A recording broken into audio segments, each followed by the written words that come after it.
নমস্কাৰ লৈ আনিছোঁ এই মুহূৰ্তৰ আন এক গুৰুত্বপূৰ্ণ খবৰ। আজি অসমৰ বিভিন্ন জিলাত অসমীয়া যুৱ মঞ্চই উত্তাল প্ৰতিবাদ সাব্যস্ত কৰিছে।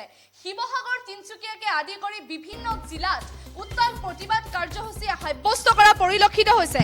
জুবিন গাৰ্গক ন্যায় লাগিবই, অসমৰ পৰা বাংলাদেশী বিতৰণ কৰক আদি শ্লোগানেৰে প্ৰতিবাদ সাব্যস্ত কৰা পৰিলক্ষিত হৈছে। পুনৰবাৰ উল্লেখ কৰিছোঁ, অসমৰ বিভিন্ন জিলাত আজি অসমীয়া যুৱ মঞ্চই উত্তাল প্ৰতিবাদ কাৰ্যসূচী। তিনিচুকীয়া, শিৱসাগৰকে ধৰি কেইবাটাও অঞ্চলত উত্তাল প্ৰতিবাদ। জুবিন গাৰ্গৰ ন্যায় লাগিবই, অসমৰ পৰা বাংলাদেশী বিতৰণ কৰক আদি শ্লোগানেৰে প্ৰতিবাদ কৰা পৰিলক্ষিত হৈছে। আৰু জুবিন গাৰ্গৰ ন্যায় প্ৰদান কৰা, অসমত ইনাৰলেণ্ড পাৰ্মিট ব্যৱস্থা প্ৰৱৰ্তন কৰা, অসম চুক্তি ৰূপায়ণেৰে বাংলাদেশী বিতৰণ কৰা আৰু অত্যাৱশ্যকীয় খাদ্য সামগ্ৰীৰ মূল্য বৃদ্ধি ৰোধ কৰাৰ দাবীত এই প্ৰতিবাদ সাব্যস্ত কৰিছে অসমীয়া যুৱ মঞ্চই। আৰু এনেদৰে আজিৰ দিনটোত শিৱসাগৰৰ তলাতল ঘৰৰ সন্মুখত আৰু ইয়াৰ সমান্তৰালভাৱে তিনিচুকীয়াৰ ৰাজহ চক্ৰ বিষয়াৰ কাৰ্যালয়ৰ সন্মুখত সাব্যস্ত কৰিছে প্ৰতিবাদ। পুনৰবাৰ উল্লেখ কৰিছোঁ, অসমৰ বিভিন্ন জিলাত আজি অসমীয়া যুৱ মঞ্চৰ উত্তাল প্ৰতিবাদী কাৰ্যসূচী। তিনিচুকীয়া, শিৱসাগৰকে ধৰি কেইবাটাও অঞ্চলত উত্তাল প্ৰতিবাদ সাব্যস্ত কৰা দেখা পোৱা গৈছে।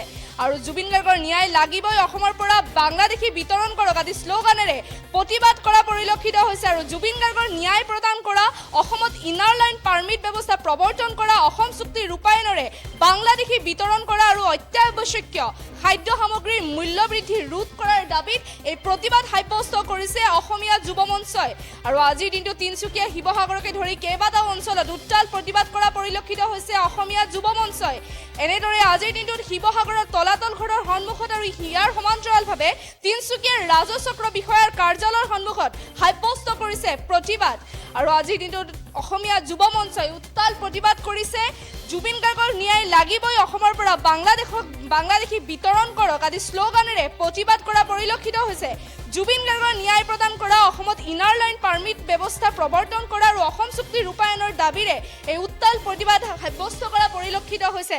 আৰু আজিৰ দিনটোত শিৱসাগৰৰ তলাতল ঘৰৰ সন্মুখত আৰু ইয়াৰ সমান্তৰালভাৱে তিনিচুকীয়াৰ ৰাজহ চক্ৰ বিষয়াৰ কাৰ্যালয়ৰ সন্মুখত সাব্যস্ত কৰিছে প্ৰতিবাদ। আৰু এই মুহূৰ্তত আমাৰ হাতত কিছু মন্তব্য আছে, মন্তব্য আগবঢ়াইছোঁ।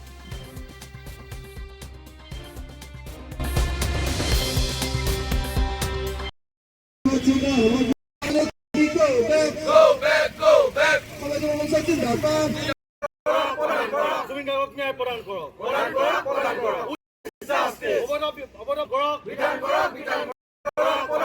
জুবিন গাৰ্গক ন্যায় প্ৰদান মূল্য বৃদ্ধি হ্ৰাস কৰক। We want justice. মূল্য বৃদ্ধি হ্ৰাস কৰক। মূল্য বৃদ্ধি We want justice.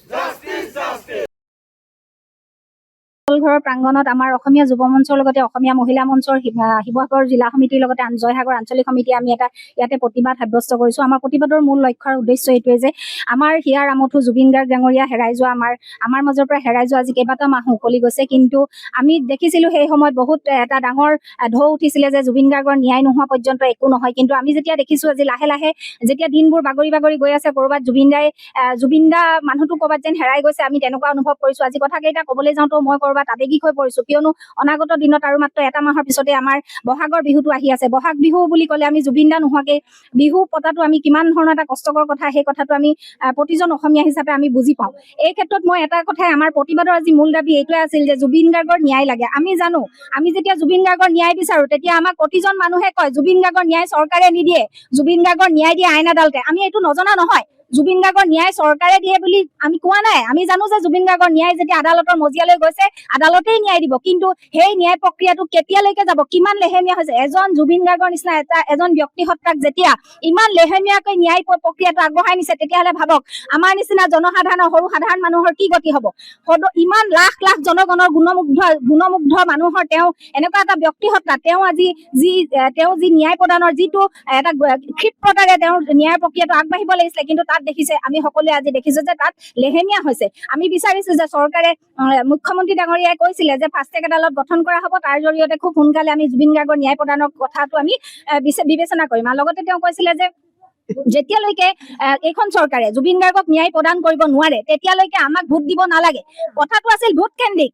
তাৰ মানে আমাৰ আৱেগক মুখ্যমন্ত্ৰী ডাঙৰীয়াই ক'ৰবাত আমাৰ আৱেগখিনিক টুকুৰিয়াই চাইছিলে নেকি? এই কথাটো আমাৰ মুখ্যমন্ত্ৰী ডাঙৰীয়ালৈ আমাৰ প্ৰশ্ন আছে। কিয়নো মুখ্যমন্ত্ৰী ডাঙৰীয়াই যিভাগে কৈছিলে যে তেওঁ জুবিন গাৰ্গক হত্যাৰ কৰাৰ এটা পৰিকল্পনা কৰা হৈছিলে, ইয়াতে গুৱাহাটীতে পৰিকল্পনা কৰা হৈছিলে আৰু ছিংগাপুৰত তাক কৰা হৈছিলে, যে মাৰ্ডাৰটো কৰা হৈছিলে। গতিকে ইমানখিনি কথা জনাৰ পিছতো সিদিনা উকিলে ওলাই আহিও ক'লেহি যে হয় গুৱাহাটীতে ইয়াৰ জুবিন গাৰ্গক হত্যাৰ পৰিকল্পনা কৰা হৈছিলে। গতিকে এইখিনি হ'ল আমাৰ হাৰ্টথ্ৰব জুবিন গাৰ্গ ডাঙৰীয়াক হত্যা কৰা হ'ল। মুখ্যমন্ত্ৰী মহোদয়ে সদনত উত্থাপন কৰিলে যে জুবিন গাৰ্গ ডাঙৰীয়াক হত্যা কৰা হৈছে, তেখেতে নিজে উত্থাপন কৰিলে। কিন্তু তেখেতে উত্থাপন কৰাৰ পিছতো আজি পৰ্যন্ত কিন্তু দোষী কোন আজি পৰ্যন্ত চিনাকি নহ'ল।